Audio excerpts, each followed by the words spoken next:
لائق بھائی ہمارے سنڈیلا سے ایک سوال معلوم کر رہے ہیں کہ اگر کوئی شخص امام کے ساتھ چوتھی رکعت میں شامل ہوا ہے،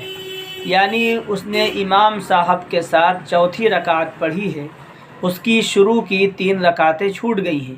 تو اب جب وہ اپنی نماز پوری کرے گا تو کس طریقے سے پورا کرے گا؟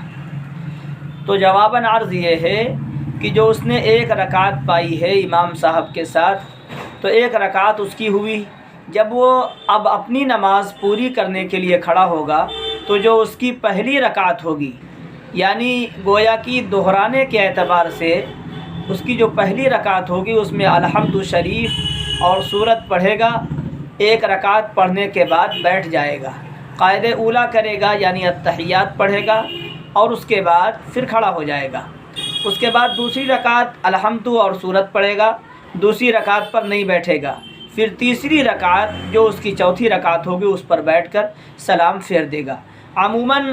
اس میں غلطی یہ ہو جاتی ہے، جب 3 رکعت چھوٹتی ہیں تو آدمی یہ سوچنے لگتا ہے جب ہم 3 رکعت چھوٹی ہوئی پڑھیں گے تو کس میں سورت پڑھیں یا کس میں سورت نہ پڑھیں۔ تو اس کے لیے آسان سی بات یہ ہے کہ جو شروع کی 2 رکعتیں آپ جب چھوٹی ہوئی پڑھیں گے تو شروع میں آپ کو 2 رکعتوں میں سورت پڑھنا ہے، آخر کی جو رکعت 1 پڑھیں گے اس میں آپ کو سورت نہیں پڑھنا ہے۔ اور ایک فرق یہ بھی ہو جاتا ہے کہ جب آپ چھوٹی ہوئی 3 رکعت کو پورا کریں گے تو آپ کو پہلی رکعت میں بیٹھنا ہے، کیونکہ امام صاحب والی 1 رکعت اور آپ کی 1 رکعت مل کر 2 رکعتیں ہو گئیں، تو آپ کو اپنی پہلی رکعت پر بیٹھنا پڑے گا، اس میں قاعدہ اولیٰ کریں گے، اس کے بعد 2 رکعت اور پڑھیں گے جس میں دوسری رکعت پر نہیں بیٹھیں گے، تیسری رکعت پر بیٹھ کر سلام پھیر دیں گے۔ یہ طریقہ ہوگا۔ السلام علیکم ورحمۃ اللہ وبرکاتہ۔